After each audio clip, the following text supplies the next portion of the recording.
As I mentioned earlier, we do have a few minutes to answer some of your questions, and maybe you submitted these questions in the comments during the show, or maybe you sent them to Safe Haven before the show tonight. And I am here with Holly Wilson, Director of Client Services, who is going to help us respond to some of those questions. So let's take a look at our first question tonight. Many supporters have asked how Safe Haven has adapted to services during COVID. Great question. Yeah, like so many, we had to pivot quickly. So at the beginning of the pandemic, we adapted services to ensure that survivors could continue accessing emergency safe shelter as needed while prioritizing the health and safety of clients and staff. Non-residentially, we had advocates who were responding to hotline calls from home. We implemented a web chat feature and a virtual platform so that the advocates could continue meeting one-on-one for that domestic violence support with clients. And we know that about half of those we serve in our emergency safe shelter are children. So let's talk for just a moment about how our kids have been impacted, especially as they're going back to school. Yeah, well, you can imagine the added stress that the pandemic has had on adults and children alike.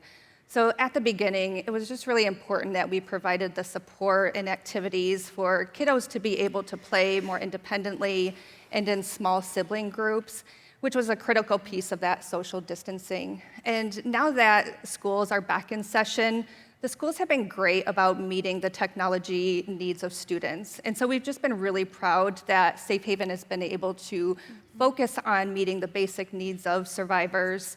That way they don't have to worry about safety or where their next meal is going to come from and can continue working on their goals with the support of staff. And we have time for one more question.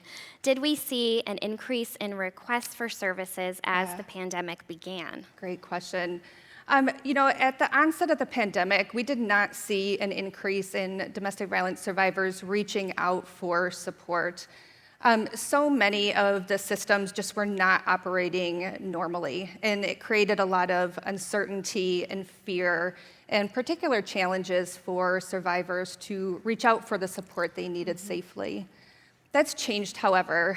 Beginning of June, we have seen a 50% increase in survivors reaching out for that one-on-one domestic violence support.